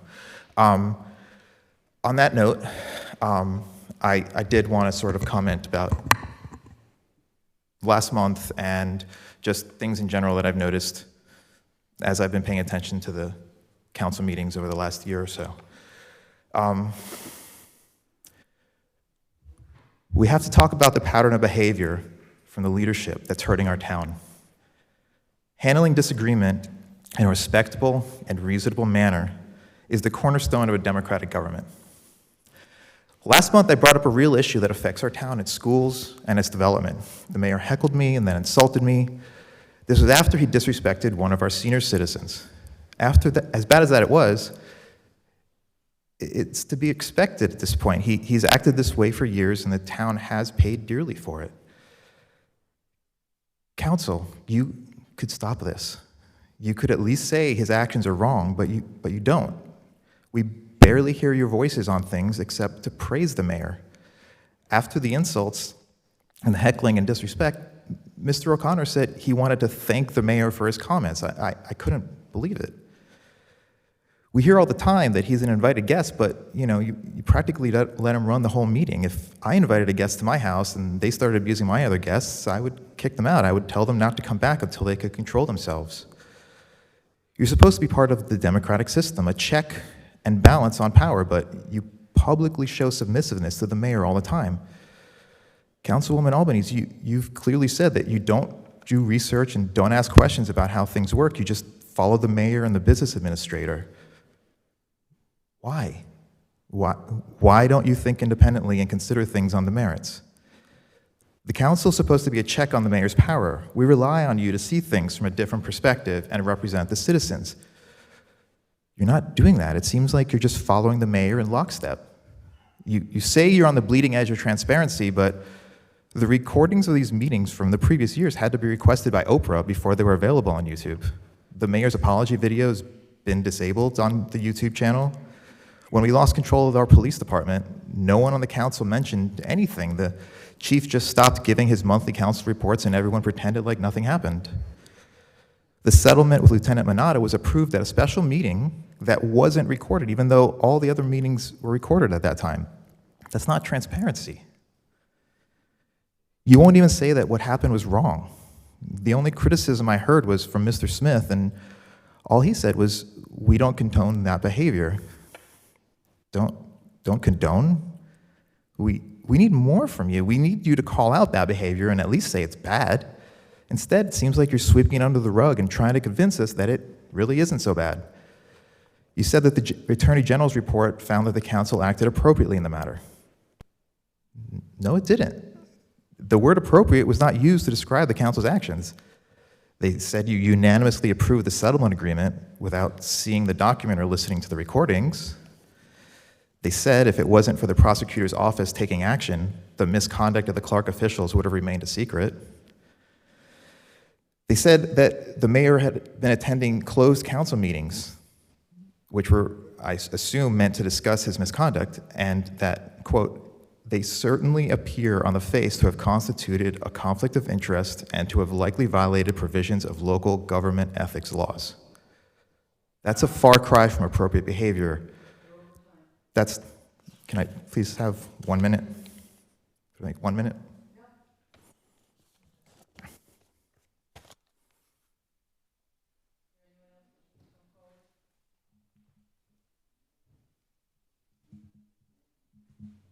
Okay, seeing no one, I'd like to close this portion of the meeting. I'll move. Thank you, Councilman Toll. Do I have a second? I'll second that. Thank you, Councilman Smith. All in favor? Aye. Okay. This time, we'll move on to closing remarks. Mayor, do you have any comments? I sure do, Madam President. Thank you very much. The one gentleman that, I don't know if he left, but talked about Esposito Park and getting it right. I want to echo back to Councilman Toll's comments of about a month or two ago when we asked for that park, and that's what we wanted, and the freeholders then were going to put a children's museum in. Citizens and us came together, and now you see a passive park and getting it right. That's what I've been trying to explain. You know, with all due respect, I've been running this town for 24 years, 4 as a council person, with harmony and decency and a good relationship with Union County. I will not recommend passing any resolutions, as we said from day one. But I understand when somebody's against something, if you don't immediately run through the field and say, I'm with you, what you're doing isn't right. I'm going to ask council to defer to me with handling of the county government and Jim, because we deal with them on a day-to-day basis in a very successful manner. Bipartisan, Republican and Democrat, never happens. My reputation with the county Democrat Party, for that matter, and elected officials is fair. I don't take pot shots. I don't run to newspapers. I don't run to television stations. And when I have a disagreement, I pick up the phone and call them, and we talk it out, ladies and gentlemen, and get things done. So, I don't know how many more meetings we're going to hear about the reservoir until we have further information. I'm not speaking for council, I'm speaking for me. I get it. You don't like it. I don't know what else to say. I mean, you're preaching to the choir. Tomorrow night, Wednesday night, tonight's Monday, Wednesday night, down in the county is your church and venue, not here. I mean, we got you. We understand what you're saying. The plan is not etched in concrete. It was an idea. Let's try to break this down in council. I'm sorry for going long tonight, but there's just so much. And, the reservoir is something else we don't need to discuss right now, but I'm going to lay it out. In a municipality, a mayor, let's take Mayor Ellenport, for example. Before he did the reservoir deal, he had a project for walking paths and fishing piers that I liked. I liked it. It was very nice. We had a reservoir committee that was working on that. When I became mayor, we had to stop that plan because we didn't have the DPW manpower at the time and money to be able to work on those walking paths. Remember, you put a walking path in, it's in the woods, brush grows, you got to cut it back. You got to clean the fishing piers the way I do things, maybe not the way they were going to do it, but the way I do it. There was no safety provisions up there. If little Johnny went fishing with Grandpa or little Jill on a dock and Grandpa took a heart attack because 24 years ago, cell phones weren't what they are now. Today, you're born, the doctor slaps you on the hiney, you're breathing, and he hands you your first cell phone. That's what it seems like in this country, right? You get a cell phone at every age. But anyhow, there wasn't provisions of safety, police patrolling, so we scuttled the plan. My vision was selling it to the county to get the reservoir dredged, something I will be remembered for, because if I came to you folks today with a $35 million dredging program, your hearts would pound with the tax increases you'd have. And we'd have a debate of who cares about the reservoir and why you're doing it, and we love wildlife. So that would be that debate. But we're going to continue. As I hear more, you'll get more. I have no horse in this race, but to try to have, the only horse in this race is for us to get the best we can out of Union County. We all heard you. We all get you. And I think we all agree with you on many aspects. Not all, but many. So, let us do what we need to do. It's summer. It's slow in government. People are on vacation. I've been a little extra busy. Jim and I are reaching out to the county, but we told all you this in the beginning of the meeting, and we had to hear it all over again, which is fine. That's your right to come up here and do that. I'm not saying you can't. But, is this going to be for the next year? This project ain't happening in the next month.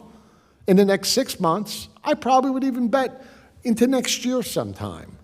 So I think we got to keep our powder dry, as they say in the old Western days, for when we need to fight the fight. Because I'm going to work with the county to get the best for Clark. And if it's in your bailiwick and you're happy with it, I'm happy for you. And if it's not, oh well, that's what the ballot box is for, because we all do the best we can.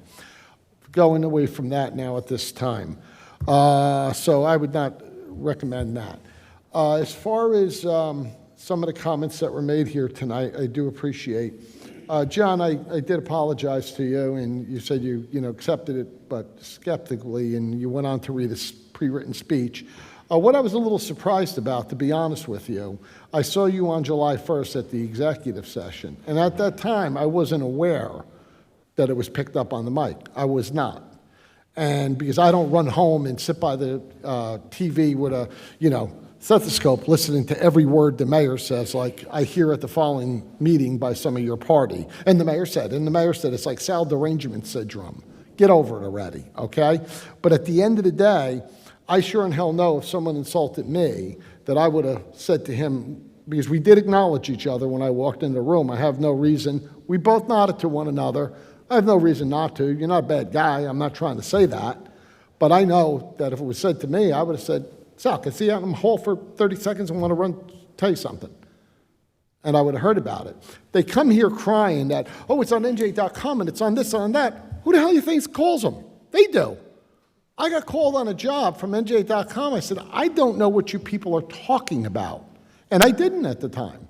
because it wasn't heard here in the chamber, and it wasn't heard home on live TV. It was picked up on the replay, on the taping of it. So I said to them, I didn't shout that out to anybody, and I didn't. And it was a mumble under my breath. I'm not going through it again. But so I said to NJ.com, who told you this? The Clark Democrats. Really? I didn't know anything about it at that time. And I didn't. But they worry, instead of addressing it to my face, telling me about it, if I was sure I did it, I would have stuck my hand out and said, I'm sorry. They don't believe apologies. They have a campaign manager, Phil Lazowski, that called me a scumbag more than once on Facebook. I don't see none of the good do-gooders running there saying, hey, Phil, you represent us. You're part of our group. Shame on you. Why are you doing that? Why are you doing that? It's a one-way street. I have nothing to say. You had your time, John, with all due respect. No discussion. With all due respect. Shulman got up tonight. He wants a debate. On what? What he thinks? Hasn't sat in government for 1 minute. But you know what? If you do want to keep the debate on issues, where do you want them and when? Where do you want them and when? Because you have no idea how government is to be run. You have no idea what the trials and tribulations we put up with state government every day, and we are the bottom of the barrel. It all drips down to us. And that's for every mayor in the state. We got to deal with what they do in Trenton. John, you're against the pilot program. You've made that very clear. That's fine. Your business. You are very lucky because you are in a party right now, Democrat Party, where State Senate President Nicholas Scutari, friend of mine, is your Union County Democrat chairman. I'm sure you know that. I'm sure you've been to county events and probably have met him. I hope you do at least. He's a Clark resident, and it doesn't look like you ever met him. He's a Clark resident. Why don't you go to the state and say to the senator, we don't like these pilot programs. I want you to put legislation up to stop it. Because that's how it's going to get done. Not by me. It's a state law. State made the law. State can abolish the law. Sal Bonacorso and the Clark Council can't do that. So if you are getting involved in politics and you want to make a difference and you question my working with the school and what the numbers are, and you want to know something, I'm not going to explain it to you this time. Because I'm going to tell you why, ladies and gentlemen. John's a nice guy. He's a gentleman. I'm never going to say nothing untrue. He's a gentleman. He had a thing about a pilot program. Jim and I brought him into the office.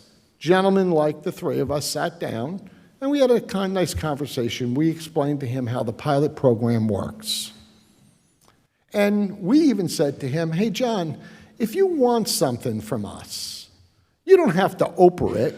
Send Jim an email, and he'll get it to you. And he did, and he would.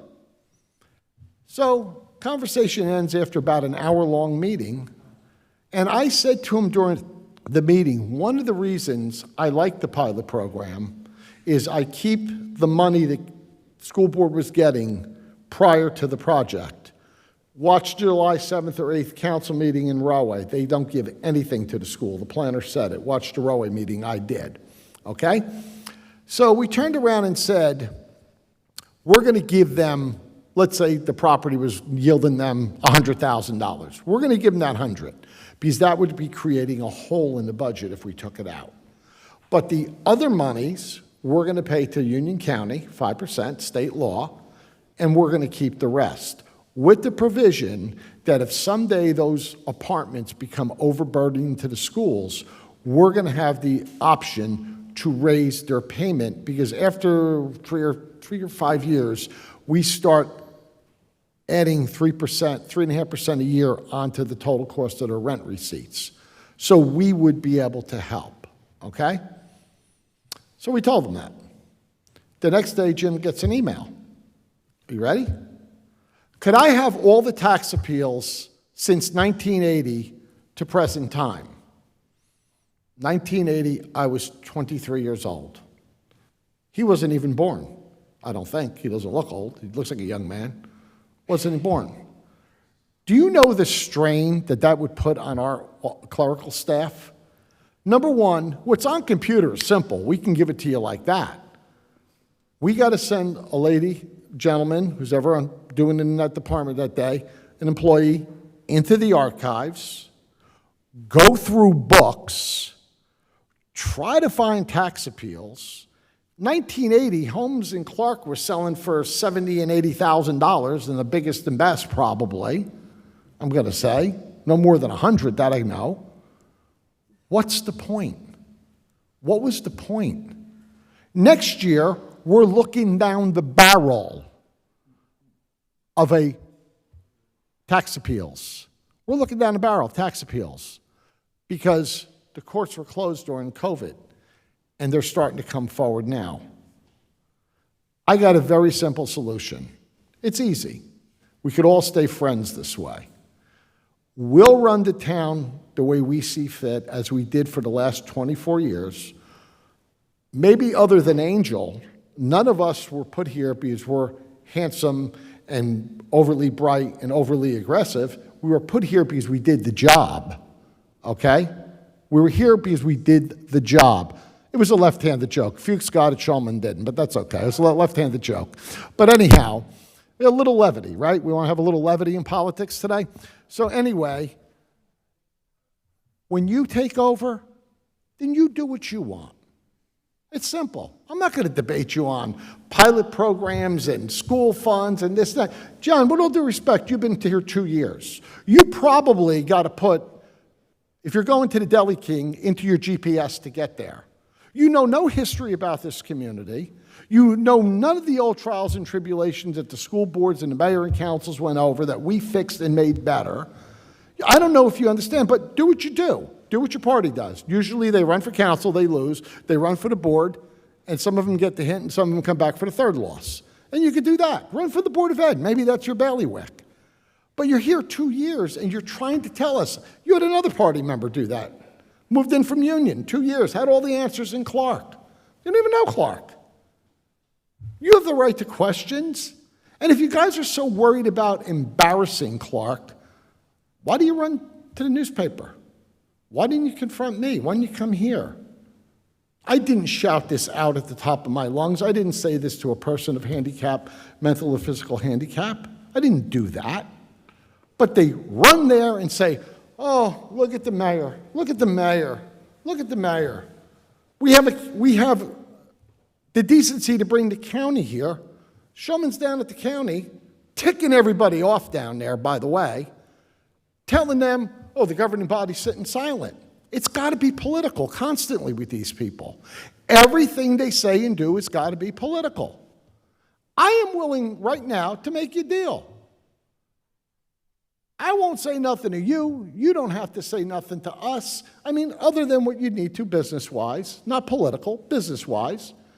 And we'll have the campaign, and winner takes all. If it's you, I'll promise you the best transition that anybody could ever give another person, because I love Clark. And if it's not you, we'll continue to go on doing what we're doing.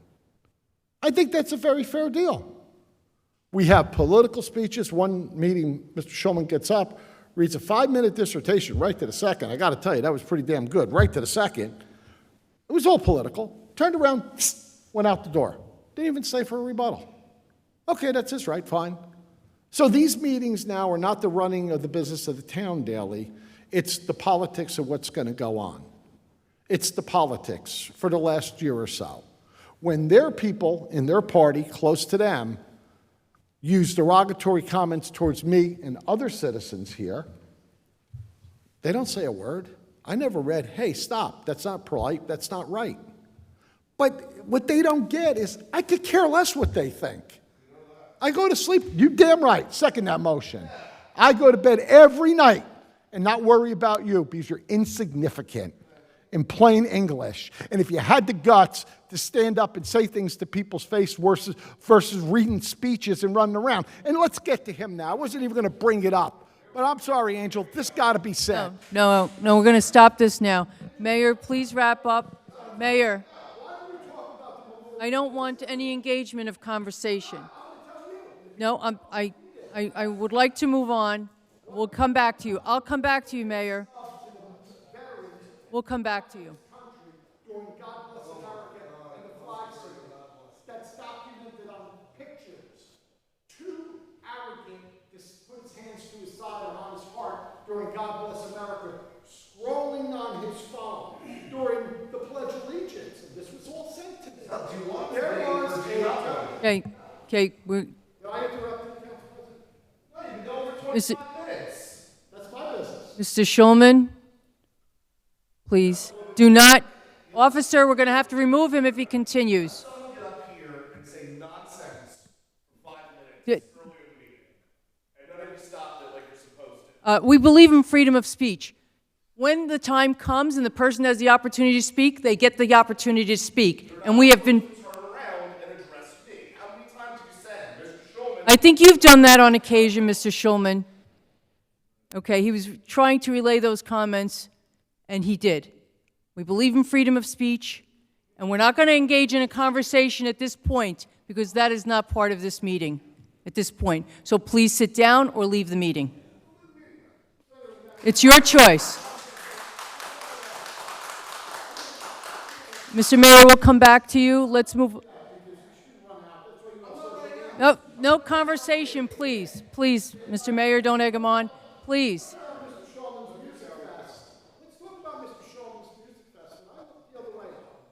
Mr. Mayor, please. No, please, Mr. Mayor, we're going to move on.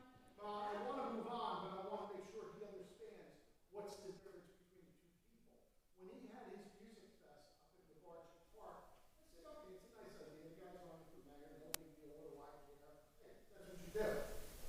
And then, I was sent a picture. It's campaign signs. So, you're doing this for children, this musical thing, which is a nice idea, and I'm from the beginning. And you, well, mom, dad, you like the sign? You like the song? Pick the song. But after reading the code book, which was said 2 years ago, he forgot one thing. He forgot to fill out a permit to use our fields and our park and pay the $200. That's not true, Mr. Concourse. This is not a discussion. Not a discussion. Come to the next meeting.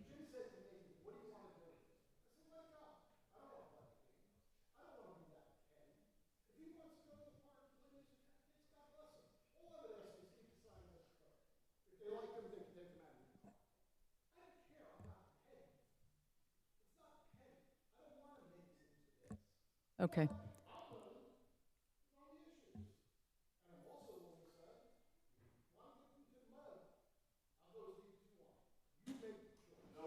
Okay.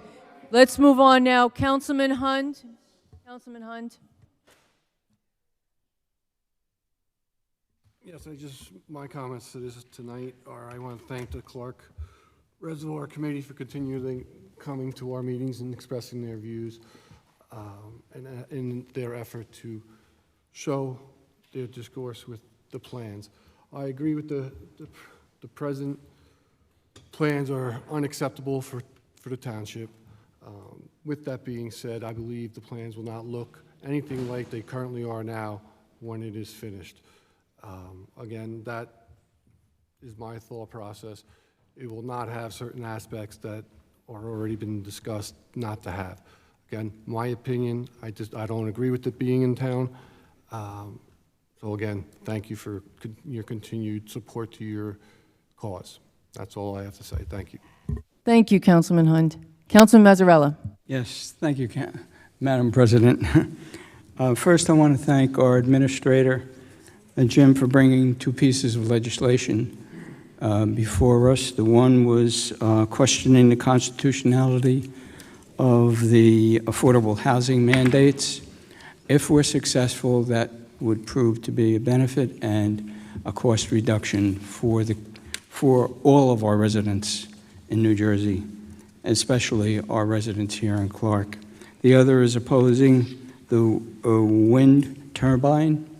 That also, if we're successful, that would prove to assist in saving the wildlife and cost savings to our residents. Lastly, please, as I've said every month, lock your doors in your house and your vehicles. And it's hot out there, so just stay hydrated. If you have elderly neighbors, please check on them because it's extremely hot.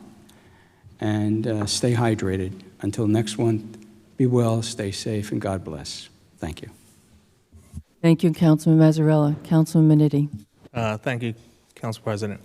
Couple things. Yesterday, I was traveling around and saw some trees. Unknowingly, I was driving around some of the streets, and I just want to say thank the DPW for their hard work yesterday, clearing up those streets right away. Also, on a personal level, I saw, because it's very hot out, my mulch actually start smoking in front of my house, and I just want to remind the residents to keep it, wet, so this way, God forbid, catches fire. And again, just to remind everyone, on August 17th, come out and support our fire department. They do just a wonderful job from 12 to 6 on August 17th. That concludes my report. Thank you. Thank you, Councilman Minetti. Councilman O'Connor. Thank you very much. First off, I'd like to thank the residents who came out on July 2nd and spoke to the county. After the meeting, I did speak with Ed Oatman, the county manager. I thanked him for his time, and he thanked me for the residents, their concerns, and for them being respectful. The BA and the mayor have the plan in place with regard to reaching out to the county. If you submit your questions to them, they can monitor what's being asked. You made your points very clear with what you are willing to accept, what you want. And I know John Leza used to say this all the time. You can have anything you want, but not everything. And I believe that's the right quote. But the mayor did a great job, and the council did a great job with Oak Ridge Park, with Esposito Park. I have to assume, based on past experience with him, that he has the best interests of the town in Clark, best interests of the town of Clark at heart when he deals with the county. I know he listens to myself, he listens to my residents, and I know he's going to do what's best for the town as well as the BA. With regard to the storm that came through yesterday, a lot of the damage was in the second ward with regard to trees. I spoke to Scott McCabe this morning. They were out there working hard. So again, thank you very much to the DPW. With that, have a great July, and we'll see you in August. Thank you, Councilman O'Connor. Councilman Smith. Yeah, I also want to thank the residents who came out to the county meeting on July 2nd. It was some very good comments, positive comments, feedback back and forth. Also want to thank a few of the residents who did send emails to Ed Oatman, and they did copy the council, the business administrator, and other people in the county. So that'll help continue to get your points across. Will the project be 100% what you want, what I want? Definitely not, but hopefully we all are happy once it is done. So that's all I have this evening to say on that. Thank you. Thank you, Councilman Smith. Councilman Toll. Thank you, Madam President. The July 1st meeting for the county, I made my voice heard. I spoke my opinion and my thoughts, and I'll always say it over and over again, passive, non-structured.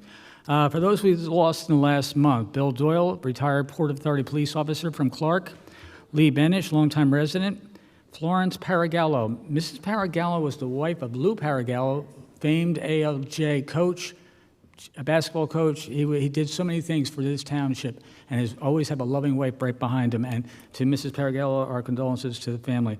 To Jacqueline Johnson, Mrs. Johnson was one of the founders of Walter Johnson's Funeral Home. She was Mrs. Johnson.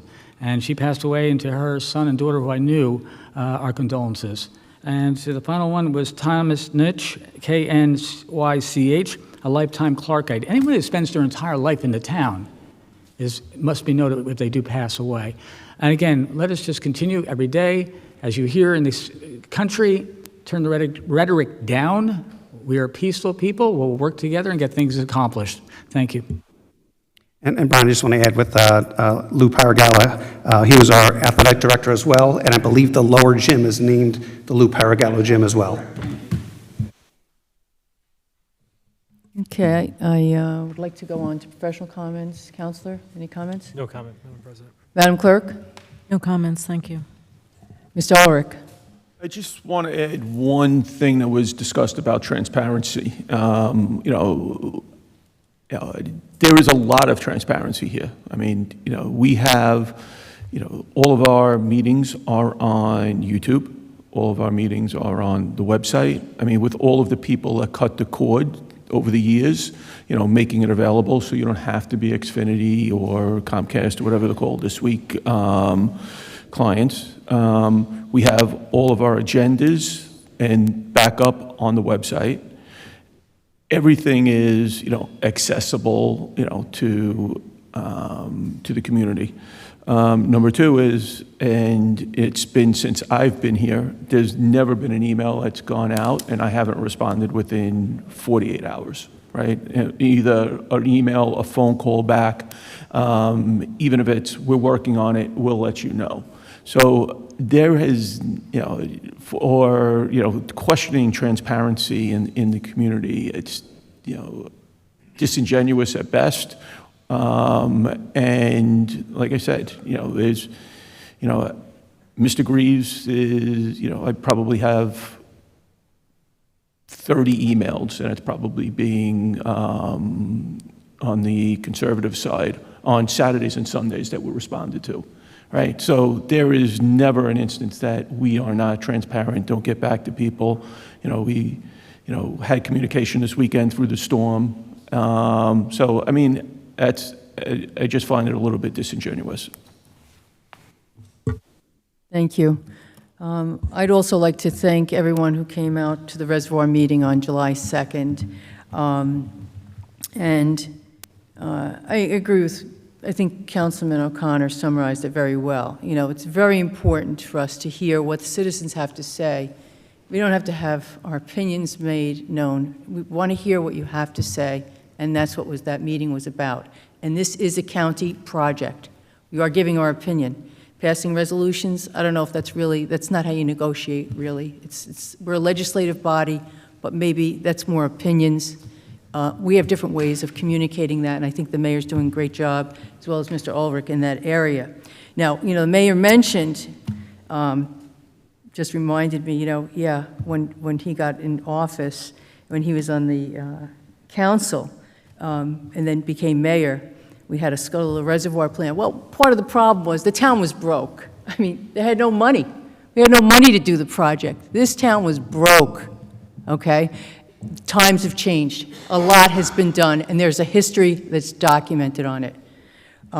So I just want to say that. As a matter of fact, when the COA was dissolved and the judiciary took over, they wanted to count the reservoir as buildable land.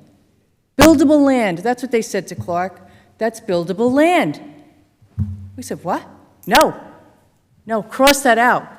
And Mr. Laser, the mayor, they got that taken out. They wanted to build on the reservoir. That's how far they want to go with affordable housing. You have to be careful with these things. So that made me think of it when that fellow said, do it right. It reminded me of the reservoir. Some of the other points that came up, I know we hear a lot of complaints, all these, Oprah's costing money. Then we hear tonight, we're going back to look at, tax appeals since 1980.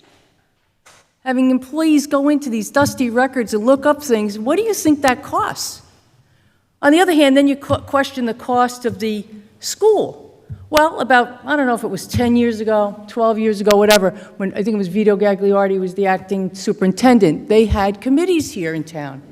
And I joined the committee of residents and other people. I was on the council, but I joined, and we studied different aspects of the school system because they wanted to do a plan.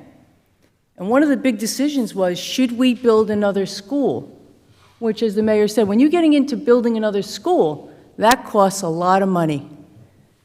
So it was a sacrifice, I feel, for the citizens, the general population here, to give up that area of the building, but we did. And does it cost $3 million? Probably. Do you know what it costs for one of those students to teach them what the cost per pupil is? I don't think so. Do you know what the cost would be if you take them out of town and transport those students? I don't think so. So maybe we can, you can look into it. But 3 million sounds about right to me. I don't know if it's 20 students or whatever, but it does sound, general math, yeah, it sounds about right, because it's very expensive. You're getting into the $80,000 to $100,000 range per student when you get into that level of items. Some of the other things you mentioned, well, this is not a political body up here. We're not doing politics up here. We're a legislative body. Legislation is what we do here. That's what the council's job is. But I don't think you really understand that sometimes.